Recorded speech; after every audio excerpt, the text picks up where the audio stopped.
서울 종로구의 이른 새벽 영하 10도를 가리키는 온도계를 바라보며 김지섭 씨는 무거운 한숨을 내쉽니다. 67세의 그는 20년간 다니던 회사에서 퇴직한 지 5년이 지났지만 여전히 새벽 4시 30분이면 자동으로 눈이 떠집니다. 그의 몸은 아직도 은행원 시절의 생체 리듬을 기억하고 있는 듯합니다. 창밖으로 보이는 회색빛 도시는 아직 잠에 취해 있습니다. 간간히 지나가는 택시와 청소차의 불빛만이 어둠을 가릅니다. 김 씨는 낡은 패딩을 꺼내 입으며 중얼거립니다. 오늘도 추운 하루가 시작되는구나. 새벽 배송 아르바이트를 시작한 지 6개월, 적은 연금을 보태기 위한 선택이었지만 날이 갈수록 몸이 따라주지 않습니다. 무릎 관절은 이미 오래전부터 그를 괴롭혀왔고 어깨의 통증은 점점 더 심해지고 있었습니다. 의사는 무리하지 말라고 했지만 생활비를 위해서는 이 일을 계속할 수밖에 없었습니다. 좁은 원룸에서 허리를 굽혀 신발끈을 매면서 김 씨는 문득 예전 직장 생활을 떠올립니다. 은행 퇴직 전날 동료들과 나누었던 마지막 인사가 아직도 생생합니다. 20년 동안 한 직장에서 일했던 그에게 은행은 제2의 집과도 같았습니다. 김 차장님, 이제 정말 가시는 거예요? 건강 챙기시고 가끔 들르셔야 해요. 퇴직식 날 후배들이 건넨 마지막 인사가 귓가에 맴돕니다. 평생을 바쳐온 일터를 떠나는 순간 그는 마치 고향을 떠나는 것처럼 가슴이 먹먹했습니다. 하지만 그때는 몰랐습니다. 진짜 힘든 시간은 그 이후에 찾아올 거라는 것을. 사실 은행 생활은 그에게 자부심이었습니다. 어려운 가정 형편 속에서도 은행에 입사한 그는 승진도 꾸준했고 IMF 외환위기 때도 정리해고 없이 버텨냈습니다. 그는 자신의 인생이 성공한 셀러리맨의 표본이라고 자부했습니다. 퇴직 전 마지막 해에는 신입 직원 교육도 담당했습니다. 젊은 직원들에게 은행의 업무 프로세스와 고객 응대 방법을 가르치면서 그는 자신의 경험이 여전히 가치 있다고 느꼈습니다. 하지만 그것도 잠시 디지털 뱅킹이 확산되면서 그의 경험은 점점 구시대의 유물이 되어갔습니다. 김 차장님, 요즘은 다 모바일로 하는데 왜 이렇게 복잡하게 하세요? 고객들이 지점 방문을 귀찮아 하시는데 AI가 다 해주는 시대인데. 마지막 1년은 특히 힘들었습니다. 젊은 직원들과의 세대 차이, 빠르게 변화하는 금융 환경, 그리고 점점 낮아지는 자신의 존재감. 퇴직이 다가올수록 그의 어깨는 무거워졌습니다. 이런 날이 올 거라고는 상상도 하지 못했습니다. 주말이면 가족들과 함께했던 식사 시간, 명절이면 찾아오는 친척들로 북적이던 모습, 지금은 종로의 작은 원룸이 그의 보금자리가 되었습니다. 새벽 5시, 김 씨는 아파트 단지의 택배 보관소로 향합니다. 새벽 배송 물품들이 가득 쌓여 있는 보관소에서 그의 하루가 시작됩니다. 무거운 상자들을 분류하고 나르는 동안 그의 마음속에는 지난날의 후회와 그리움이 교차합니다. 때론 꿈을 꿉니다. 여전히 은행에서 근무하고 있는 꿈, 아침마다 양복을 차려입고 출근하는 꿈. 하지만 현실에서 그를 기다리고 있는 것은 무거운 택배 상자와 쑤시는 관절뿐입니다. 이것이 그의 새로운 일상이 되었습니다. 3년 전 퇴직금으로 시작했던 치킨집은 김 씨의 인생에서 가장 큰 실패로 남았습니다. 처음 프랜차이즈 설명회에 갔을 때만 해도 그의 가슴은 새로운 도전에 대한 기대로 부풀어 있었습니다. 본사 직원의 그럴듯한 설명과 화려한 수익 전망은 그의 불안한 마음을 달래기에 충분했습니다. 월 순수익 500만 원은 기본이에요. 요즘 배달 시장이 호황이라 잘만 하시면 더 높은 수익도 가능하죠. 매장 인테리어부터 레시피까지 모든 걸 본사에서 케어해드립니다. 창업 경험이 없으셔도 걱정 마세요. 저희가 체계적으로 교육해드립니다. 하지만 현실은 달랐습니다. 가게 오픈 첫날부터 문제가 시작되었습니다. 본사에서 보내준 트레이너는 이틀 만에 자리를 떴고 알바생 교육은 고스란히 김 씨의 몫이 되었습니다. 은행에서 수십 명의 직원을 관리했던 경험이 있다지만 시급만 원을 받는 알바생들의 마음을 이해하기란 쉽지 않았습니다. 아저씨, 저 오늘 학교 시험이라 못 나올 것 같은데요. 죄송한데 다음 주부터는 못 나올 것 같아요. 다른 알바 구했거든요. 월급 언제 주시나요? 계속 미루시는 것 같은데. 장사가 안 되니 직원 구하기도 힘들었습니다. 결국 아내와 둘이서 가게를 운영하기 시작했지만 이는 또 다른 문제의 시작이었습니다. 하루 종일 좁은 공간에서 마주하다 보니 사소한 일로도 다투게 되었고 퇴근 후에도 이어지는 치킨 냄새는 그들의 일상을 짓눌렀습니다. 여보, 이러다 다 망하는 거 아닐까요? 벌써 적자가 1,000만 원이 넘었어요. 좀만 더 버텨보자. 다들 초기에는 어렵다고 하잖아. 당신 고집 때문에 이제 우리 집도 팔아야 하는 거예요? 예상치 못한 지출도 계속 늘어났습니다. 배달 대행비, 광고비, 로열티. 본사에서는 언급하지 않았던 비용들이 하나둘 불어났습니다. 밤늦게까지 일해도 매출은 늘지 않았고 오히려 주변 상권이 침체되면서 손님은 점점 줄어들었습니다. 결정적인 것은 코로나19였습니다. 치킨집을 시작한 지 4개월 만에 찾아온 팬데믹은 그동안의 노력을 한순간에 무너뜨렸습니다. 배달은 늘었지만 수수료를 제하면 남는 것이 없었습니다. 결국 1년 만에 문을 닫았을 때는 이미 5천만 원이 넘는 빚이 쌓여 있었습니다. 가게를 정리하고 돌아온 날 아내는 짐을 싸고 있었습니다. 더는 못 살겠어요. 당신이랑 같이 있으면 나까지 우울해져서. 내가 잘못했어. 다시 시작해보자. 뭘 어떻게 시작해요? 이제 우린 빚쟁이에요. 은행에서 차장이었다는 사람이. 결국 아내와 이혼했고 그 과정에서 딸과도 연락이 끊어졌습니다. 32평 아파트는 10평 원룸이 되었고 저축해둔 돈은 빚을 갚는데 다 써버렸습니다. 명절마다 찾아오던 딸도 이제는 얼굴 보기가 힘들어졌습니다. 가끔 소셜미디어에서 딸의 근황을 볼 때면 마음 한구석이 시리도록 아팠습니다. 우울증이 찾아왔습니다. 한동안은 집 밖으로 나가는 것조차 두려웠습니다. 매일 밤 잠들기 전 젊은 시절로 돌아가 다른 선택을 할 수 있다면 하는 후회가 그를 괴롭혔습니다. 한때 자신감 넘치던 그의 모습은 온데간데 없고 쓸쓸한 노인의 모습만이 거울에 비쳤습니다.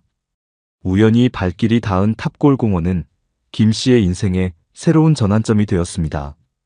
처음에는 그저 무료하게 시간을 보내기 위해 찾은 곳이었습니다. 새벽 배송을 마치고 돌아가는 길에 잠시 들른 것뿐이었는데 그곳에서 만난 사람들이 그의 삶을 조금씩 변화시키기 시작했습니다.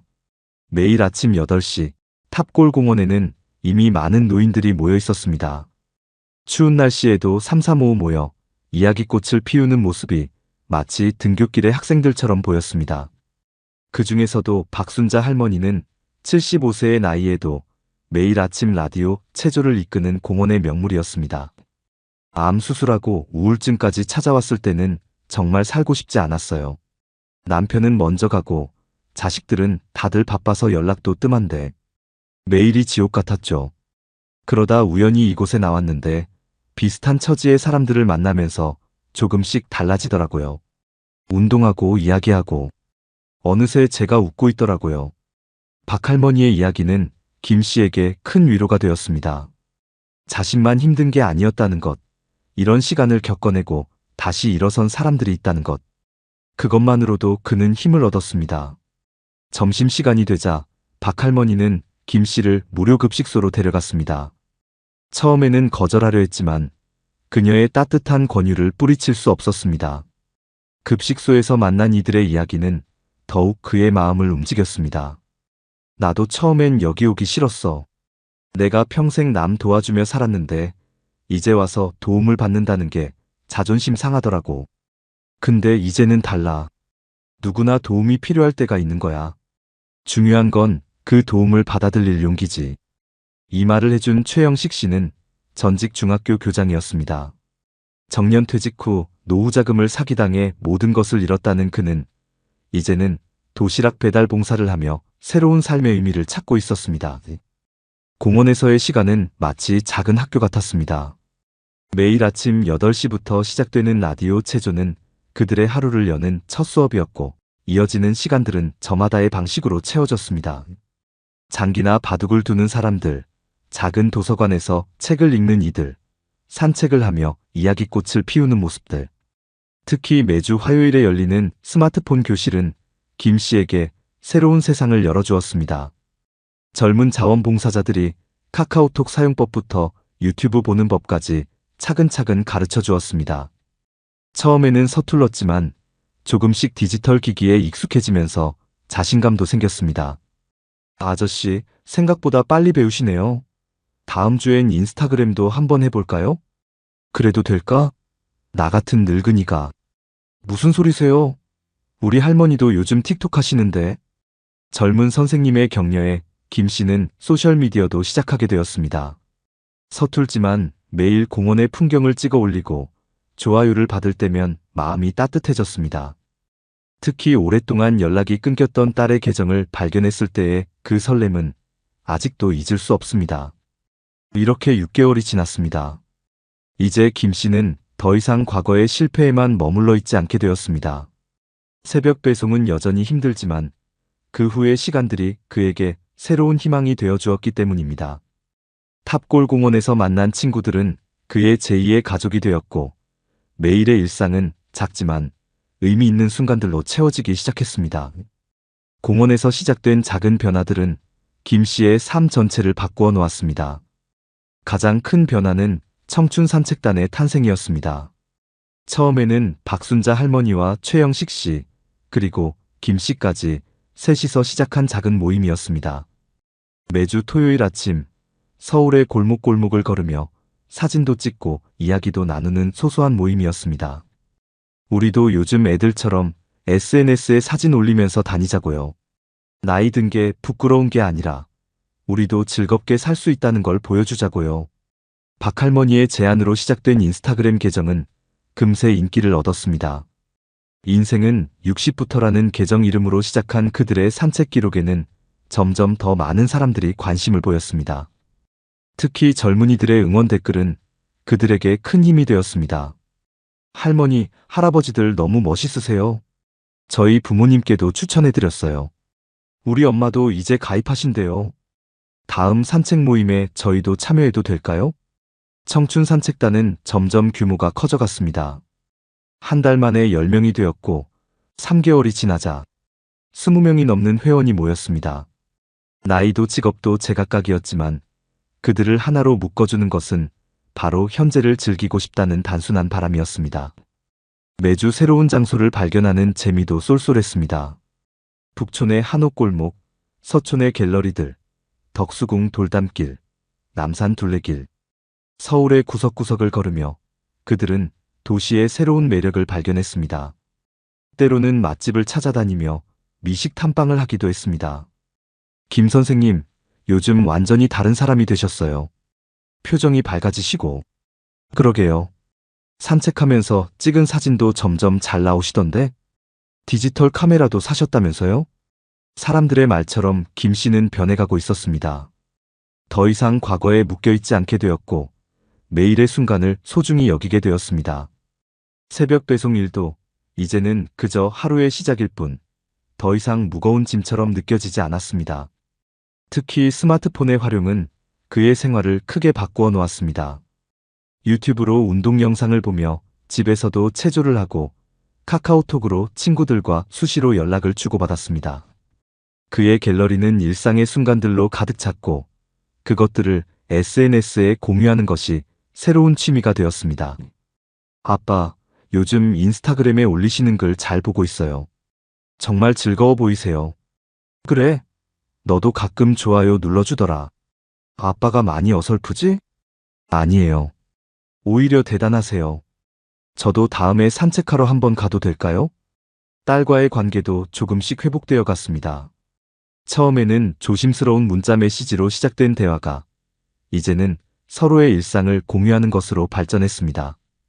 한 달에 한 번 딸과 함께하는 산책은 김 씨의 달력에서 가장 특별한 날이 되었습니다. 변화는 거기서 그치지 않았습니다. 청춘 산책단의 활동이 지역 신문에 소개되면서 비슷한 모임을 만들고 싶다는 문의가 이어졌습니다. 김 씨는 이제 다른 노인들에게 조언을 해주는 멘토가 되었습니다. 은행에서 일할 때의 경험을 살려 모임 운영에 대한 체계적인 조언을 해줄 수 있었습니다. 김 선생님, 우리 지역에서도 이런 모임을 만들고 싶은데 어떻게 시작하면 좋을까요? 처음에는 작게 시작하세요. 우리도 셋이서 시작했잖아요. 중요한 건 즐거움이에요. 그게 있으면 사람은 자연히 모이게 되어 있어요. 김 씨의 휴대폰이 울립니다. 카카오톡 그룹 채팅방에서 청춘 산책단 회원들이 다음 주 산책 장소를 논의하고 있었습니다. 이번에는 북한산 둘레길이 후보로 올랐습니다. 좀 힘들 수 있다는 의견도 있었지만 우리가 언제 늙었다고 그것도 못 가냐는 박할머니의 한마디에 모두가 웃음을 터뜨립니다. 저는 도시락 준비할게요. 김밥 말고 샌드위치 어때요? 요즘 유튜브 보고 연습했거든요. 제가 보온병에 대추차 끓여올게요. 산에서 마시면 더 맛있을 거예요. 날씨가 추우니까 핫팩도 여분으로 챙겨갈게요. 채팅창을 보며 김 씨는 미소 짓습니다. 2년 전만 해도 상상할 수 없었던 일들이 이제는 그의 일상이 되었습니다. 스마트폰으로 단체 채팅도 하고 유튜브도 보고 인스타그램에 사진도 올리는 자신을 보면 가끔은 신기하기까지 합니다. 아빠, 이번 주말에 시간 되세요? 남친이랑 같이 가도 될까요? 딸의 메시지에 김 씨의 가슴이 따뜻해집니다. 한때는 영영 회복되지 않을 것 같았던 부녀 관계가 이제는 이렇게 자연스러워졌습니다. 작년 추석에는 딸이 집에도 찾아왔고 올해는 설날에 딸의 집에 가기로 했습니다. 그럼 너희 남자친구도 우리 산책에 관심이 있구나? 네, 아빠 인스타 계정 보더니 꼭 한번 같이 가보고 싶대요. 아빠가 요즘 너무 멋있으시대요. 창밖으로 저녁 노을이 물듭니다. 김 씨는 옷장에서 등산복을 꺼내 준비합니다. 내일도 여전히 새벽 4시에 일어나 배송 일을 해야 하지만 더 이상 그것이 그의 발목을 잡지 않습니다. 오히려 그 시간이 있었기에 탑골공원도 알게 되었고 새로운 인생도 시작할 수 있었다고 생각합니다. 일기장을 펼쳐듭니다. 요즘 그는 매일 밤 짧게나마 일기를 씁니다. 오늘의 기록에는 특별한 결심을 적습니다. 나이 든다는 건 어쩌면 더 깊어지는 것일지도 모른다. 젊었을 때는 앞만 보고 달렸는데 이제는 천천히 걸으며 주변을 돌아볼 수 있는 여유가 생겼다. 그 여유 속에서 발견하는 작은 행복들. 그것이 진정한 나이 들의 의미가 아닐까. 이번 주말에는 딸과 그 애인이 산책에 온다. 처음에는 걱정도 되지만 이제는 자신 있다. 우리 청춘 산책단이 젊은이들에게도 좋은 추억이 되었으면 좋겠다. 나이는 숫자에 불과하다고들 하지만 솔직히 그건 거짓말이다. 나이는 분명 우리를 변화시킨다. 하지만 그 변화가 꼭 나쁜 것만은 아니라는 걸 이제야 조금씩 깨닫는다. 일기를 마치고 창밖을 바라봅니다. 도시의 불빛이 하나둘 켜지기 시작합니다. 내일은 또 어떤 사람들을 만나고 어떤 이야기를 나누게 될까요? 생각만 해도 설렙니다. 우리는 모두 언젠가 나이 들어갑니다. 하지만 그 과정이 반드시 외롭고 고통스러울 필요는 없습니다. 함께 있을 때 우리는 더 강해지고 더 지혜로워집니다. 당신의 나이는 당신만의 특별한 이야기이며 그 이야기는 지금도 계속해서 써내려가고 있습니다. 김 씨는 휴대폰으로 마지막 사진 한 장을 찍습니다. 노을이 지는 서울의 풍경, 그리고 그 앞에 놓인 등산복과 일기장. 오늘의 마지막 게시물이 될 이 사진 아래에 짧은 문구를 적습니다. 당신의 하루하루가 의미 있는 순간들로 가득하기를. 나이 든다는 것은 축복입니다. 그것은 우리가 아직 살아있고 새로운 이야기를 만들어갈 수 있다는 증거니까요. 마지막까지 시청해주셔서 감사합니다.